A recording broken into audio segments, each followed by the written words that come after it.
Good afternoon and welcome to the Atlanta Chapter Cyversity Engage webinar with today's guest speaker, Jimmy Sanders, who is going to be speaking on embracing your personal brand.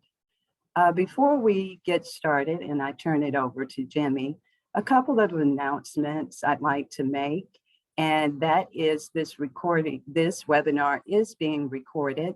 So attendees are in listening mode only.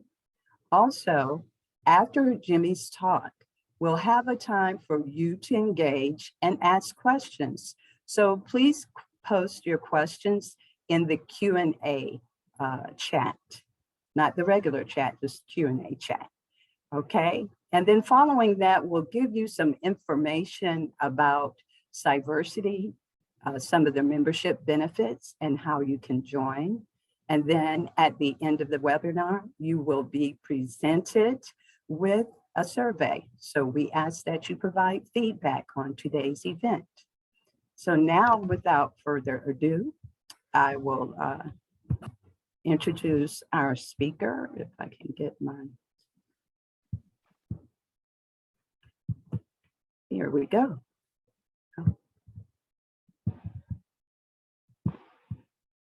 Okay, technical difficulties today.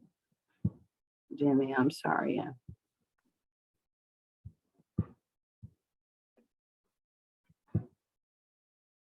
Let's try this one more time. Okay, and our guest speaker today, again, as I said, is Jimmy Sanders.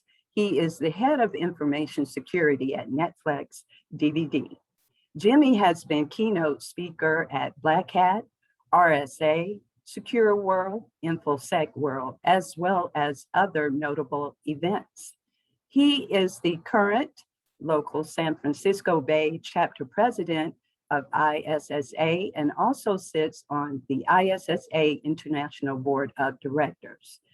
Jimmy is also the Cybersecurity Committee advisor for a couple of colleges, Merritt College and Ohlone College, as well as on the advisory board for other colleges and nonprofit movements. He holds his CISSP, CISM, and CRIS cybersecurity certifications. So without further ado, I'll turn it over to Jimmy. Cassandra, thank you very much for that introduction. Yes. Do I have control of the slides, or will you be? I'll control them for you. I don't Perfect. know. Okay. Okay. Yeah, so you can, so this is about embracing your personal brand. And each slide will hopefully tell a story, but I won't be telling too long of a story because I don't want to bore you to death about, backdoor bragging and all this other stuff. So next slide, please.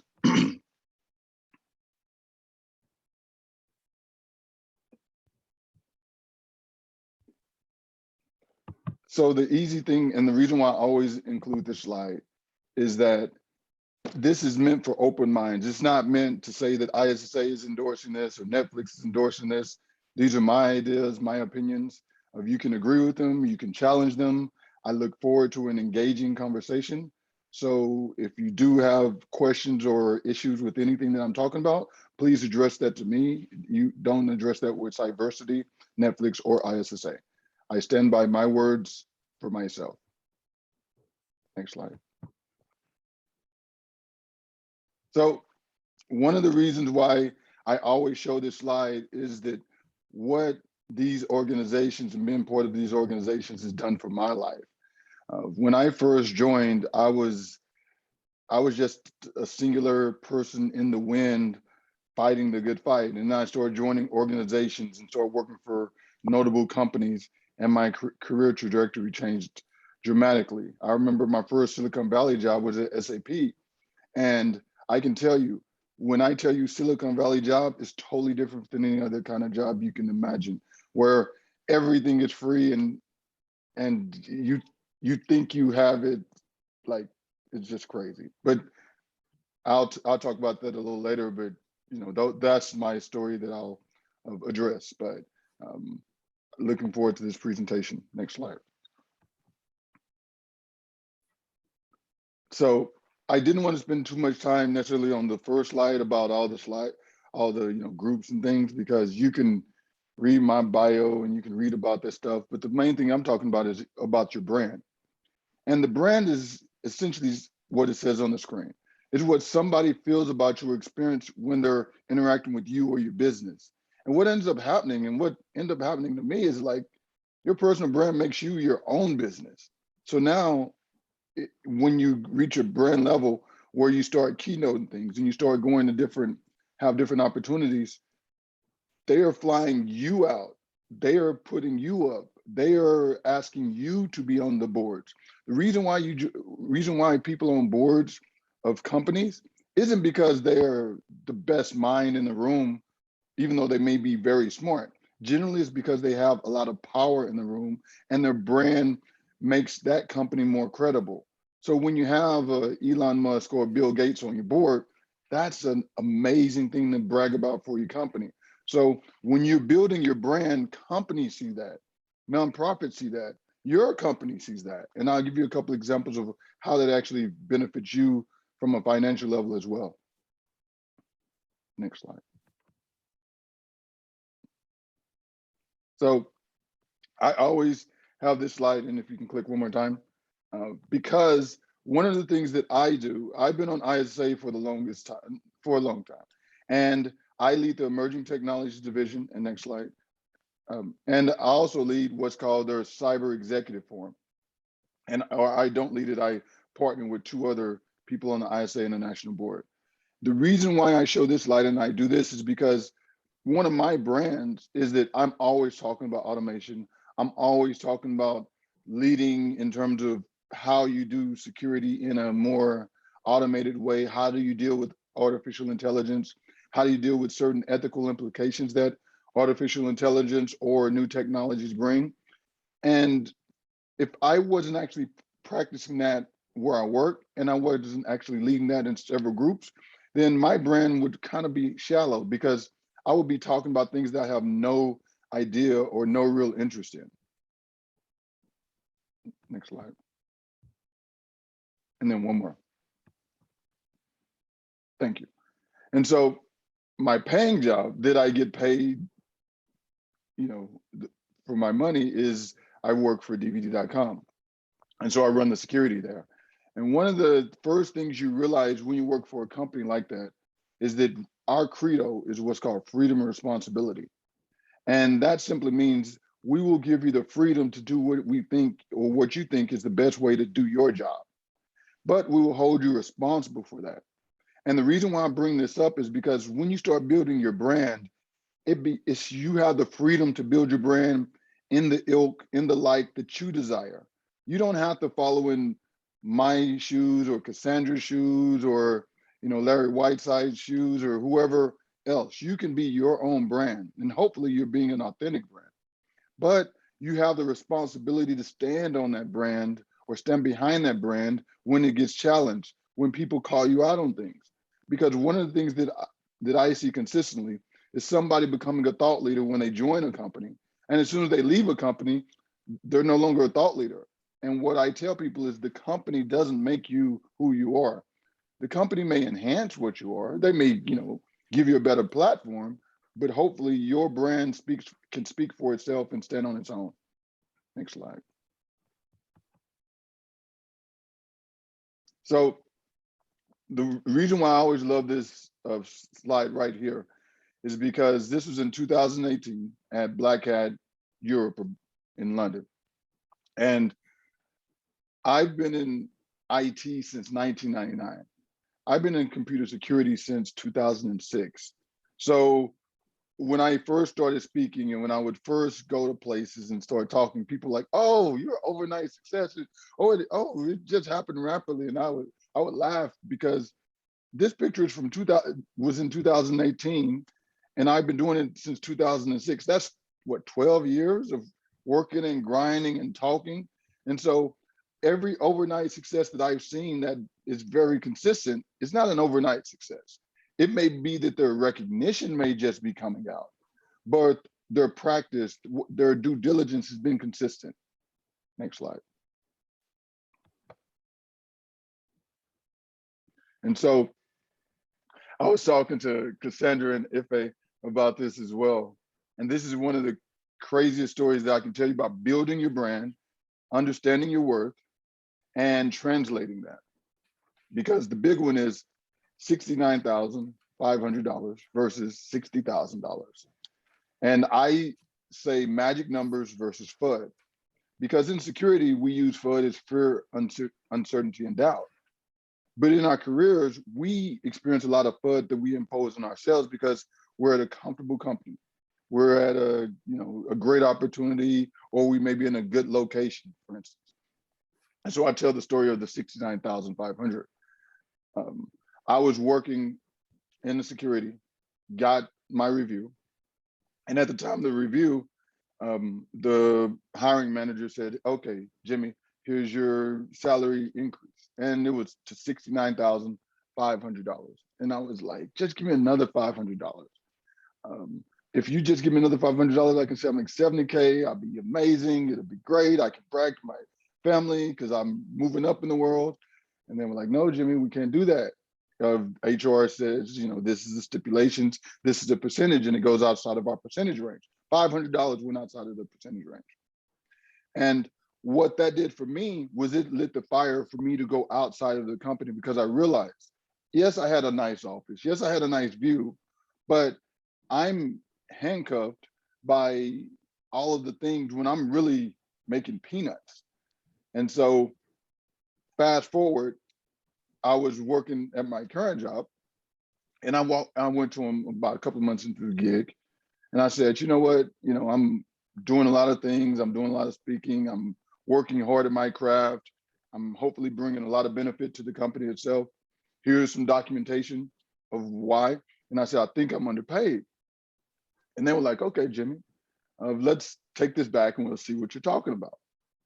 And nothing happened. I told them about it, but I didn't hear anything for like 2 months. And then all of a sudden 2 months roll around.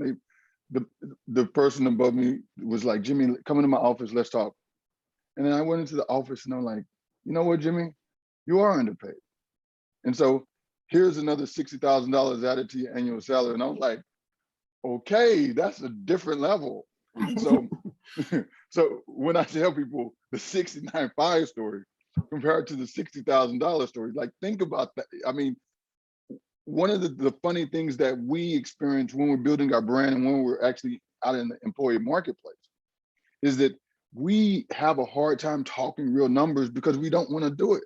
We don't really want to say, real numbers, but I encourage people at least find a group of trusted peers, because you may be, especially me being a minority, you may realize that you're vastly underpaid than somebody who's doing the exact same job that you're doing.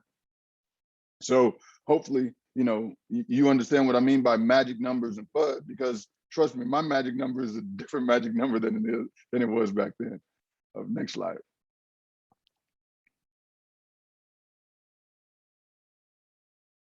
So one of the things about how you build your brand is to simply show up. And I love this slide. This slide was this year's 2021 San Francisco Symphony Gala. And the reason why I'm showing this slide is because as you're building your brand, as you're building your career, there are all these opportunities to go to places. And one of the big things is you don't even have to be invited. You just have to show up. Yes, some of the events may cost money. Yes, you may be the only, person in the room in your, arena, but you never know what happens until you show up. So for this event, we went to the San Francisco Gala. That's my wife on the left side. And we are talking, and we're there, and we're like laughing and joking because I go every year. And I had never met the musical director. And so the musical director is the person, who's on the front page, and he's the big hot shot, is like the star of the concert. And I'm sitting around, and then this tall guy starts talking to me. His name is Martin. And I'm like, oh, hey, Martin, how you doing? Blah, blah, blah. Long story short, Martin works for the Finnish consulate. And so I'm like, oh, Martin, that's great. You work for the Finnish consulate. Oh, Jimmy, what do you do? Oh, I do security for Netflix. He's like, oh, you do? Well, I do security too. And I'm like, wait, you just told me you worked at the Finnish consulate? Like, yeah, I do. But I'm also the CEO for HackerOne. I just almost started laughing because one of the things you realize as you're building your brand is you don't just have one image. You may be a father to your kids, you may be, you know, a husband to your wife, and you have several different images. And so me and him hit it off. Come to find out, Martin was best friends with the star of the show, Pesca. So the person you see in the middle is the music director. The person you see on the right, the tall guy, is Martin, the CEO for HackerOne, and that's little old me on the left. And long story short is that you have to actually show up and build your brand. And this is how you make these connections, because nobody's closing the doors that we close for ourselves. Next slide. And so the next one, I love this one, is show out.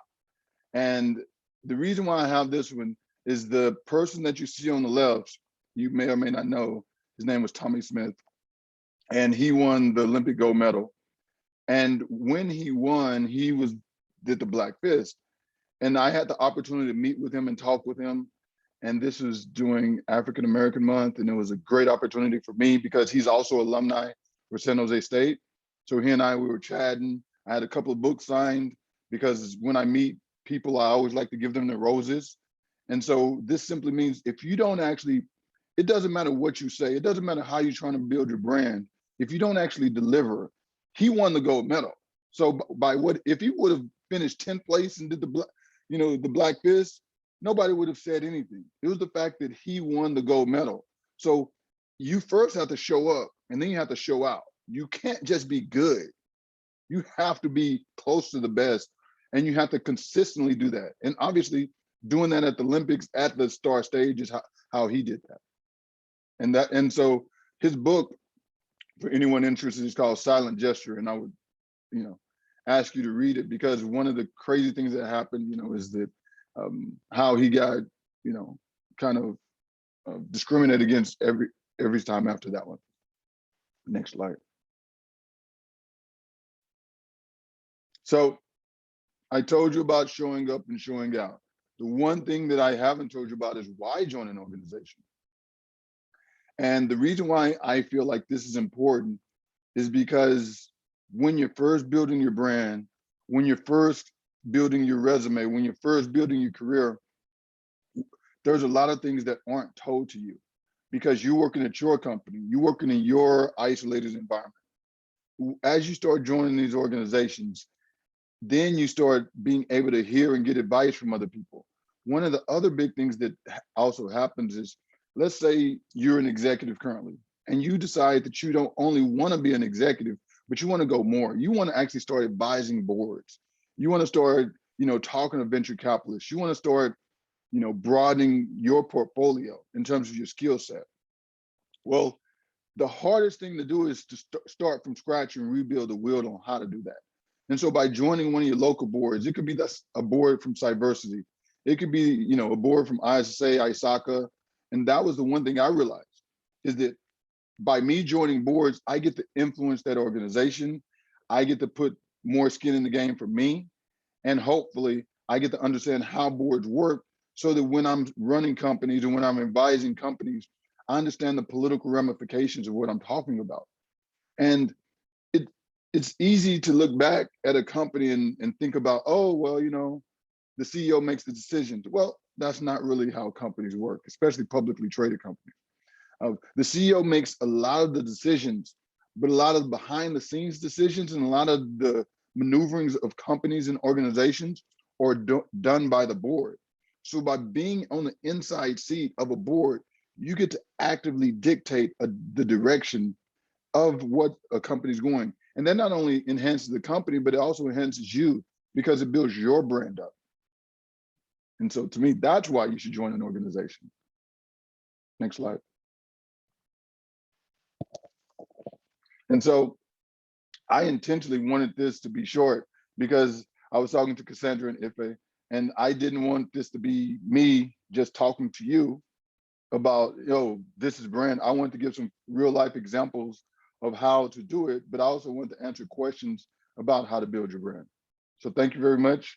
Feel free to reach out to me via LinkedIn, and I would love to answer any questions you may have.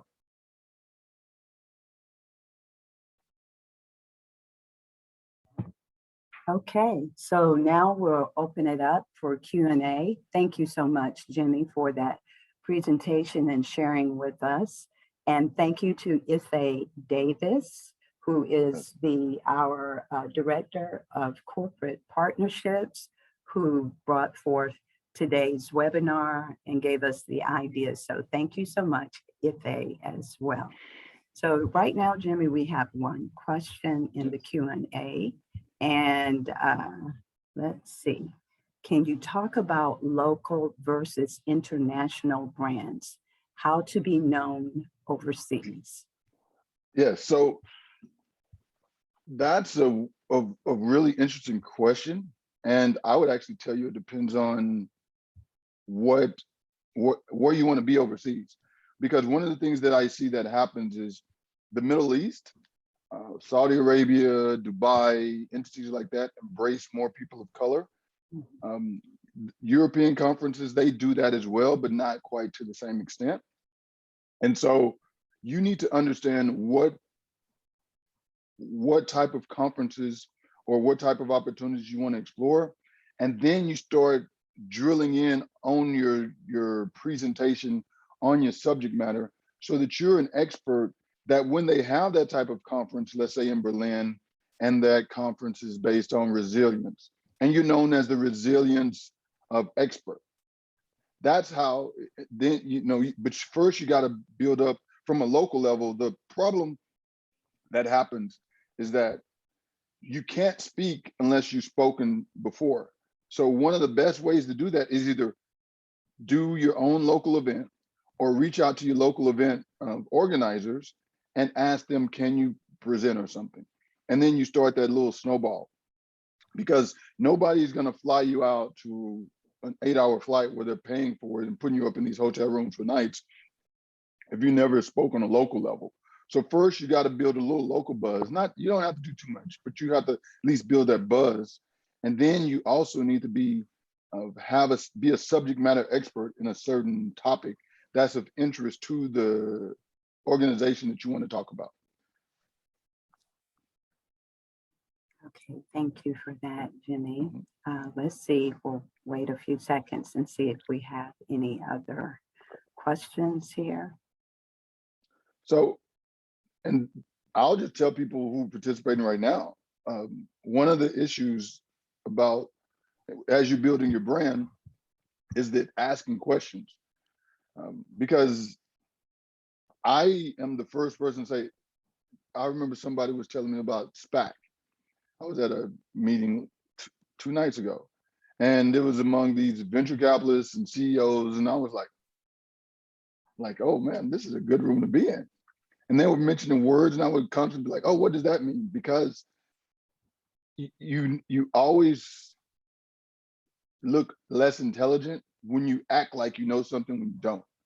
You look intelligent when you're asking insightful questions such as, can you elaborate on what that exactly means and how you exactly do that? Okay, we have another question, Jimmy. How active should you be to build an effective brand locally? It depends on what do you mean by active, but some people who I've known I can give you several examples of different philosophies of building your brand. One of the people I know who built an amazing brand, they maybe post something. You need to at least be on some form of social media to begin with. And you could use Twitter, you can use Facebook, even though I don't. You can use LinkedIn. But one of the things that you need to do, though, is you need to be consistent in your message, and you can't be a front runner, and you can't always be the congratulator saying, great job. And what I mean by that is you'll see a lot of people who will put thought leader in their thing, and they'll quote somebody else's quote, for instance, and think that they're leading some topic. You need to start from a local level, being known for something. What are you known for? Like, are you known for the person who can organize a great event? Or are you known as the person who can speak to artificial intelligence? Or are you known for the person who can connect people? What are you known for? And once you figure out what you want to be known for, you drill that into people's head to let them know that, hey, this is what I stand on, this is what I'm about. And so you post topics on that. You make sure that you consistently putting that in people's head, because it's almost like the, where Coke is good, Coke is good, Coke is good, where they keep reiterating the same thing in terms of advertisement. Well, building your brand is like building out advertisement, except hopefully you're not trying to fool people with the advertisement. You're trying to be as sincere, but you're also trying to get your message out about, this is what I'm about, or this is what my organization is about. Because you may not just want your brand to be about you. You may also want it to be about an organization that you're involved with. So by pushing that, by getting people involved, that's to me how that would work. Okay, thank you. Another question.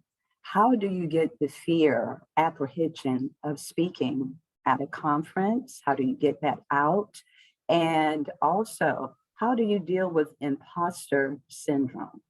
Okay, so those are two questions that I'll take separately. But Okay. the first one that I'll say is, when you go to present, and I tell my wife, I tell my children this, and I tell everybody who I'm mentoring as well, is when you go up and you're speaking, nobody knows what you're really going to say next. The only person who knows what you're going to say next is you. So if you're speaking on a topic that you shouldn't be speaking on, then yes, you're going to pause. Yes, you're going to, be apprehensive. But if they're talking about something you do on a daily basis and you have slides on it, or you may not even have slides, but you're talking about it, right? Then what ends up happening is that there is no hesitation, because it's like, Jimmy, how do you walk down the street? Well, first you go left foot, then you go right foot, and your presence and your bearing should hopefully translate to that. But one of the, and so for me, make sure, and this is also part of building your brand, make sure you're saying something that you actually know what you're talking about. Make sure your brand is something that you're actually willing to live with people reviewing you 2-3 years later, 5 years later down the road, and saying, hey, well, Jimmy was talking about this, but really he didn't know anything about that. Make sure that what you're talking about and what you're speaking about at the event is what you know. Because remember, when you're talking among the experts, you are the expert. They flew you out. They have you talking, not because hopefully you are a good speaker, but hopefully you also are the expert at that. So by being the expert, it's like, okay, I can handle that. I can handle when people ask me hard questions, because hopefully my expertise will shine through. And dealing with imposter syndrome, to me, that's something that unfortunately everybody has to go through in their own way, but there always has to be a first time for everything. There's the first time you got into security. There's the first time you became a manager, the first time you became head of security, the first time you joined the board. And so you're not being an imposter, you're just being new to it. It's only an imposter when you're claiming things that you aren't. It's only an imposter when you're acting like you know something when you really don't. But when you're talking about what you know, when you're doing something for the first time, yes, it's good. You can feel apprehensive. You can, worry a little, and that's cool. But over time, you realize that everybody around you, there's always a first time for everything. It's like when I bring in new board members, and when I mentor new people, I look at them and I smile, because you realize that what they're going through, you've been through that. And so you try to help them out with that, and you address that immediately, especially if you're from a minority area where, you may be a woman, or you may be a person of color, where it's not too many people of your organization, or people like you who may be around you. You have to fall back on, I'm here because I belong, and I will ensure that, what I'm standing for is consistent with what I believe in. And to me, that's how it's only when you start changing, when you go into a room full of people and you decide not to be you decide to be them. There's not a problem with associating with other people who aren't like you, because I would encourage you to do that. But always remember who you are, and I would leave it at that. But that's how I deal with imposter syndrome, because people want to say that all the time to me. I mean, they don't want to say it to me, I guess, but when you start speaking at high levels, or when you start doing things at a high level, you'll always have people who question, why are you there instead of them there? Why did you get selected instead of them? And that's one of the things about success, period, is you got to be willing to live with that success, because you may be the most successful person in your family, and you may wonder, why am I the one who's successful when I know everybody else is working hard? I know everybody else is, trying hard. And, one of my philosophies, I don't even work hard. I work smart. I think hard. I tell people this all the time. I think hard. And so when people tell me they work hard, I'm like, good for you. Because to me, especially in the field of technology, you can work on a project 100,000 times harder than I do, and I can come up with it faster, because you may be just using elbow grease. I may be using mental grease. And so, that's how I address it from a technological standpoint. Okay, thank you for that. Jimmy, can you speak a little bit about your path from, I guess, speaking more on a local circuit to how you got to be keynote speaker at a lot of these conferences? Yes. So one of the funny things about being a keynote speaker is that you can never ask to be a keynote speaker.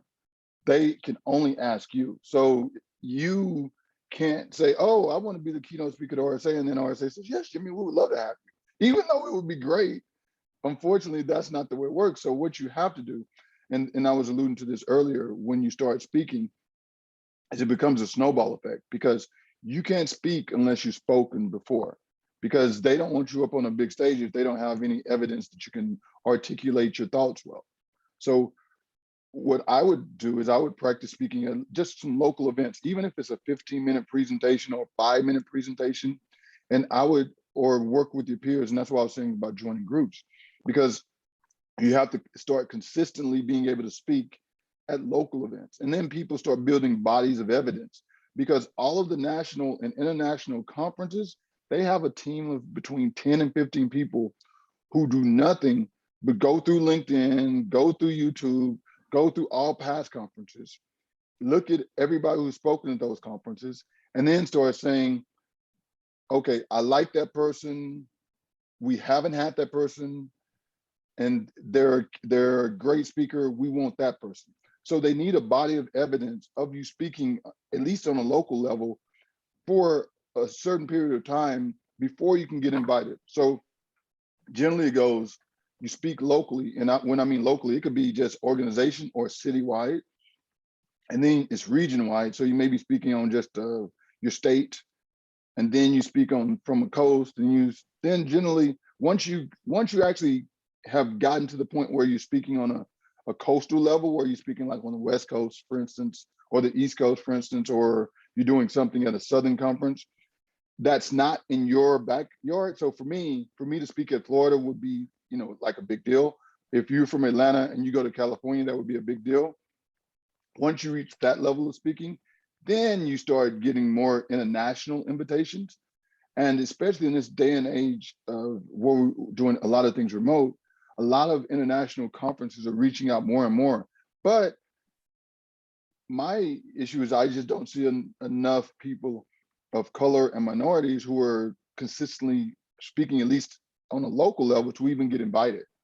You have to have enough submissions of your presentation so that they can judge you, because when they put your name on the ticket, they're actually anticipating your name to recruit more people to their conference, because generally the conference is there to make money. So they bringing you in because hopefully you're gonna put more butts in the seat so that they can make more money on the conference.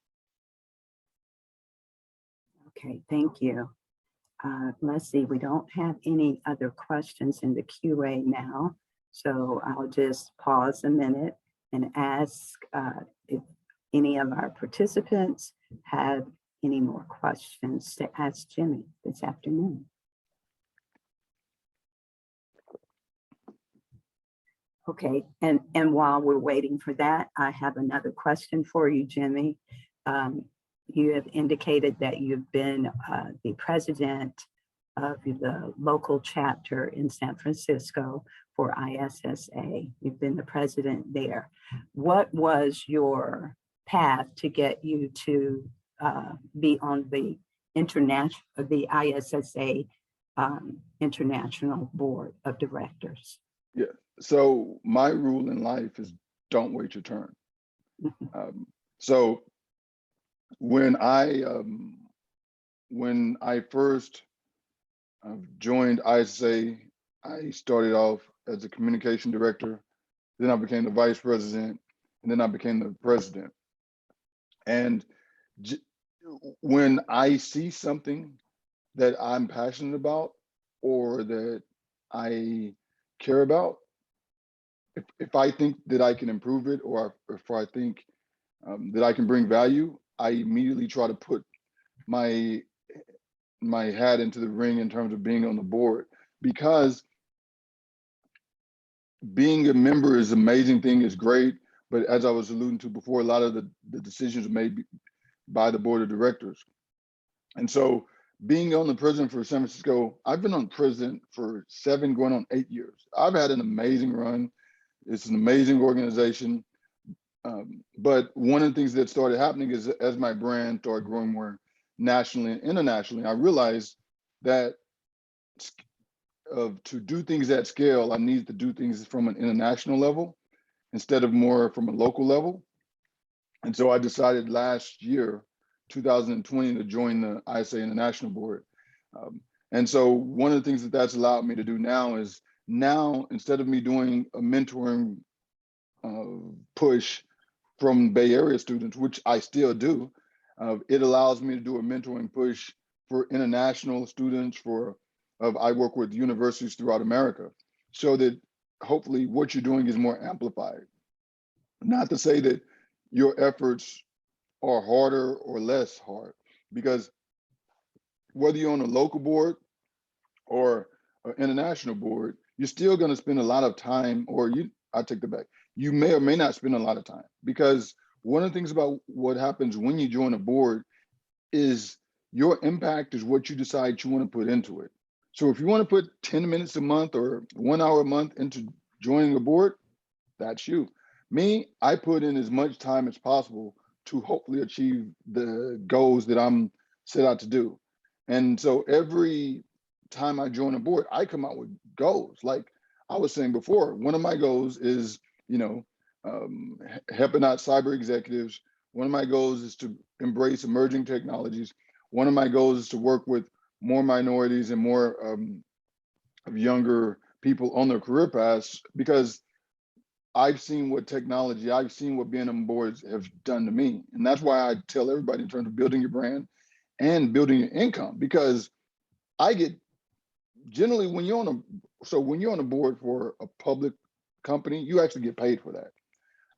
I don't get paid for nonprofits, but if you're on a board for a public company, generally you get paid for that. And the other thing that it does is it helps your resume at your current job. Like, you should get paid more because you're bringing more prestige to your local job. So, I mean, if anybody ever wants to talk salary in terms of brand, this would be the time to ask me that question. But I would tell you that working on your brand should definitely raise your salary.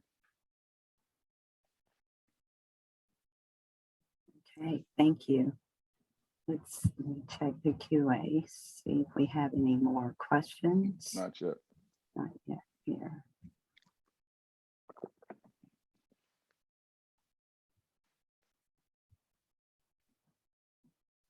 Okay, another question. How do you talk about salary in relation to your brand? It depends on, so the way you talk about salary in terms of your brand is, and this is a Silicon Valley big company of item.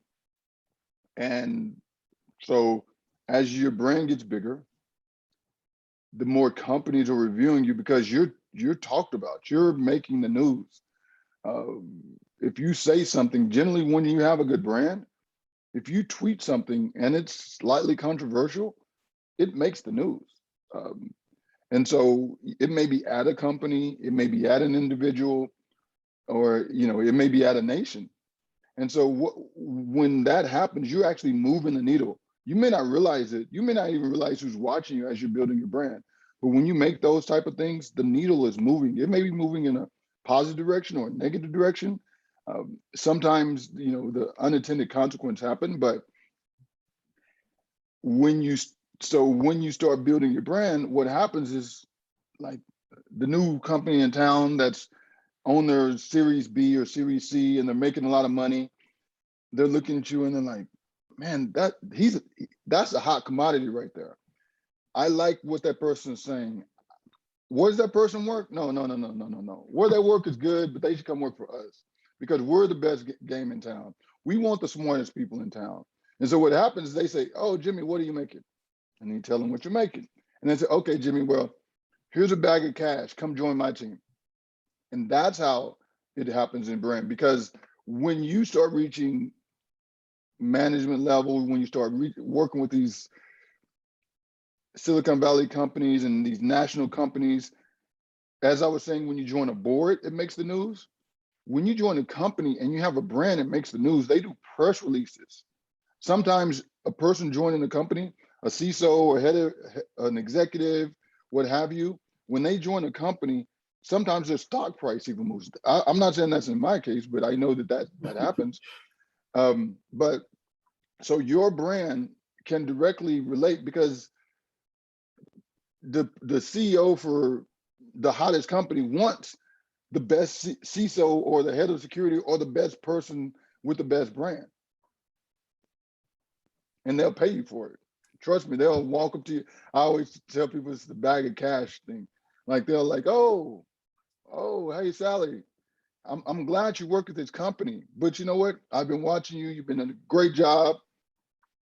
Here's a bag of cash. Come join my team. And here's a bag of stock. Come join my team. And when I tell you it's a bag of cash and a bag of stock and life-changing, I mean exactly what I'm saying. These are, the numbers are, we always call it funny money. Okay, I have two more questions in the chat, in the QA for you. The next question is, do you feel like we have to compromise sometimes in what we say or do or post in order to protect or promote our brand? Yes, but I will actually push that back onto you, is that, yes, you do have to compromise sometimes, but if you feel like you have to compromise, don't post it. Like, one of the easiest things to do is just to be quiet. You don't always have to comment on everything that somebody's doing. If you're not for it, one of the things that I try my best in terms of my brand is to build a positive brand. So if I don't like a company, I just don't even mention that company. If I don't like an individual, I don't even mention that individual. In that way, I'm not compromising anything. I know how I feel. That company or the person may know how I feel, but I'm not going to sit around bad mouthing, tweeting, because everybody thinks that they have a voice and should be able to say whatever they want, when you realize that that's not, you may have like some people have a brand for bashing salespeople. And to me, salespeople got to make a living too. So, and a lot of my great friends are salespeople. So working on that, in terms of knowing when to be quiet, because that almost goes to Darius' question above, but yes. So knowing when to be quiet and when not to be quiet. But there are certain times when you feel like you need to make a stand. For instance, if you feel like your civil rights or somebody else's civil rights or somebody's human rights have been violated, definitely make a stand. But it's up to you, because remember, hopefully your brand is who you are. So we live with the consequences of what we do. So if something negatively affects our brand, okay, if you're willing to stand on that, because the last thing you want to do is to be insincere. Good point. Good, very good point there. Okay, next question from Darius. As you somewhat spoke to, Is there such a thing as doing too many talks, being, Yes. I get, okay, or And so, oversaturating your brand? what ended up happening for me the last 2 years is I got invited to everybody's diversity panel and everybody in their cousin's diversity panel. I got invited to all these talks because now all they got to do is just do up Zoom and they do a presentation. So now, I mean, if you follow me or not, like I actually turn down a lot of talks now because um, because of oversaturation. Because now all you got to do is throw up some Zoom and you're doing a presentation. And so hopefully, I want my presentations to be impactful. I want them to reflect what point I'm trying to get to say, and I want people to go to my presentations and say, "Oh, I learned something new," instead of, "Oh, he said that at the last conference, so that's okay. I'm good with that. I don't need to go see him again. He's just going to say the same thing over and over." So yes, you can be oversaturated, and so that's why one of the things that you can do, especially in this day and age, is you can, with some of the conferences, you can sort of slicing out your area. For instance, obviously, I'm talking to the Atlanta chapter for Cyversity. I'm in California, so working on different regions can help you not be oversaturated. Of working on different topics can help you not be oversaturated as well. And one of the other things that you can do, the one of the things that I've tried to do, is instead of me doing a presentation by myself, I've tried to do more panel presentations so that I can bring in more people who haven't had the chance to speak as much. That way, yes, I'm on the panel. Yes, my name is there as well, but I'm allowing people to, I'm not allowing people, but other people are sharing the stage and getting their points across. Okay, thank you. Now, Wayne has a question first, a couple of statements. He said, "Thank you for the talk today. It was very informative." Then he says, "I've been growing my personal brand in my org at work over the last year. Is it okay to clearly state the new position that you want in an end of review after you've stated your accomplishments?" I would say yes, but I have a problem with what Wayne. So what I'm going to talk to you, Wayne, about is a Silicon Valley or something that I found that made me more successful in my actual career. Is I don't wait to the end of the year to tell them I need this new position, or I want this new position, or I want this new salary. You don't wait. You don't let your shine, you don't let your glow, you don't let your accomplishments become a note in your career. When you do your CISP, when you do that amazing presentation, when you do this amazing accomplishment, you may not go right away and brag and talk about it, but you make sure that you let them know as soon as you do it, within like a week or so, about it. And then it's part of your negotiation. You should always be your best manager and negotiator, where you say, if I'm achieving this type of things, I expect this type of position, I expect this type of salary. Because no salary, that's one of the inside things that HR never wants you to really know, is that your salary is never fixed for the end of the year. Your salary can change at any time. If a company's losing money, trust me, they won't hesitate to cut people's salaries if they need to. The same way, if the company's growing, they should be raising certain salaries if they need to. And so, as your company, your personal brand is growing, don't wait to the end of the year for your review to say, here's the list of things I've did, here's why I think I need this new position. Because to me, that's too late. I would tell them, not immediately, but within like a week or two, because you have to, it gets diminished if you don't, in terms of your achievement. Because they'll be like, oh yeah, he did that, but okay.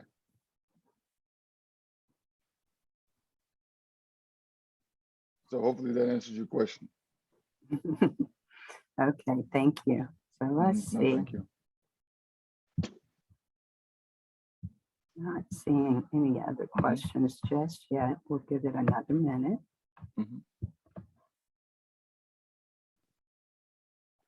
And so, but because obviously I like to yap, but back to Wayne's point, one of the things that, unless I talk to my other peers and other successful executives and people, I would always wait in my first jobs.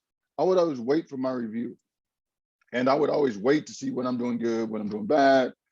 And one of the things that you realize taking that approach is that you're not getting honest feedback as you're doing something. I don't want to know after I've messed up a project 3 months into the project that I'm doing it wrong. Let me know how I'm doing and keep me, running in line and in a certain path, almost immediately. Obviously you may want to wait to see, how a person's working, what their attitude is, but to me, feedback, corrective feedback and accomplishments. And this is what I was talking about earlier, where I was thinking Tommy Smith, is that I always like to give people their roses or their awards as soon as I see them doing something good. But I also talk to people and say, hey, don't wait till the end of the year to do your review. Ask your manager should always be open to doing a review with you, even if it's non-formal, anytime. Just schedule some time with that person and say, hey, and they don't have to put in paper necessarily at the end, that you will get this new position, but hopefully you can get some form of verbal agreement with them that says, if I'm hitting these numbers, if I'm hitting these marks, I would like to see, some form of, benefit from it. It may be a benefit in terms of compensation. It may be a benefit in terms of just a bonus. It may be a benefit in terms of, time off or a new position. Okay. Thank you, Jimmy. Oh, thank you. All right. Last chance for any more questions. And we'll get ready to wrap it up. It's almost 7 before the hour.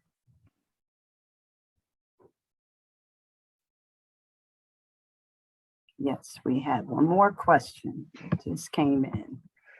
So yes, are you not on LinkedIn? Was the question. Yes. So my last slide has my LinkedIn. If I could, I'll post it in the channel. In the chat. Okay, great. Yeah, I'll Thank post it in the chat, my LinkedIn. Yeah, I think are you Jimmy S? Yes, I'm Jimmy S. S. So because that's one of the things as you're building your brand is that everybody and their cousin sends you LinkedIn requests and they're not being authentic when they send you the request, because generally as you build your brand out and you get more people in LinkedIn, they just want to be your LinkedIn on your LinkedIn so that they can get access to your network. So then the question is, do you accept every nope. Oh LinkedIn no, I honestly, right now I probably have 200 people that I'm reviewing on LinkedIn.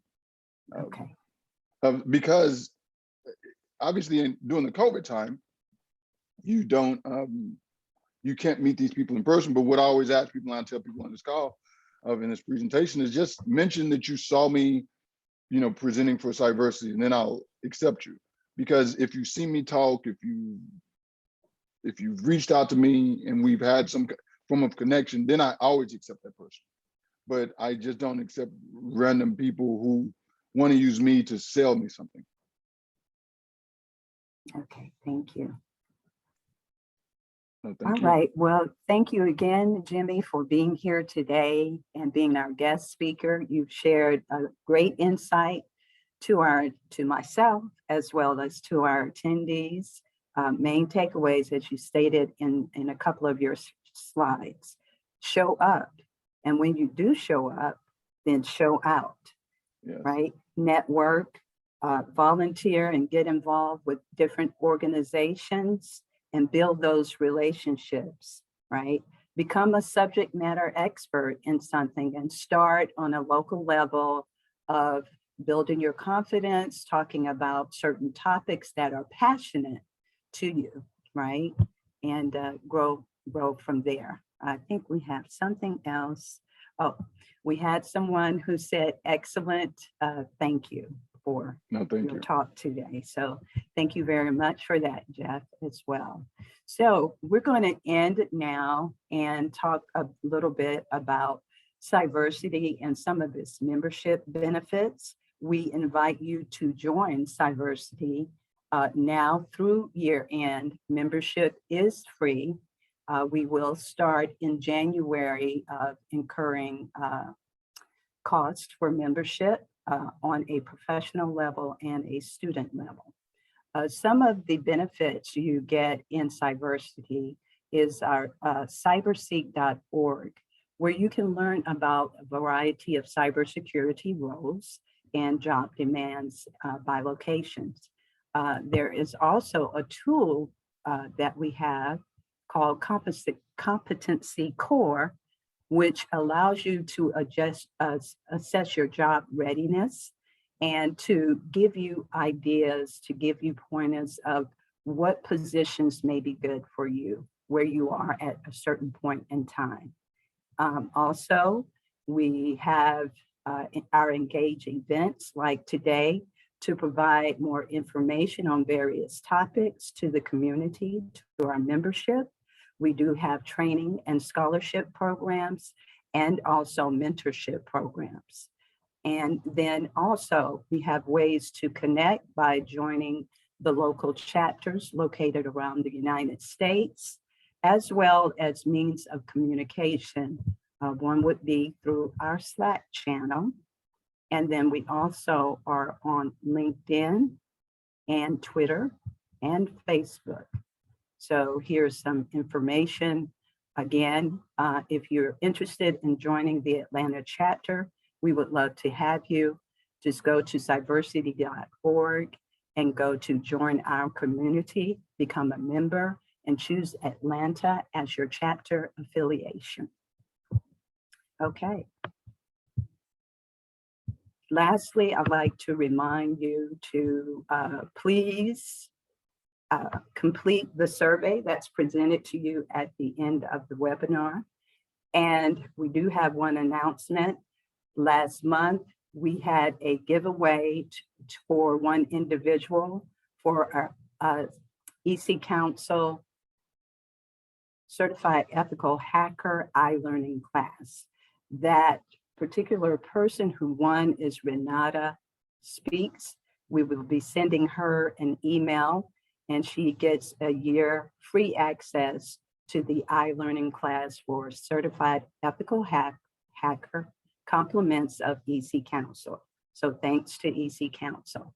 Another thing I wanted to mention, if you're interested in partnering with Cyversity, please go to our website.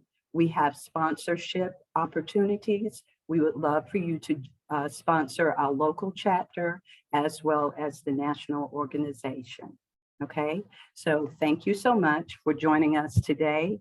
On that note, we will end. Hope everyone stays safe and stay connected. Thank you so much.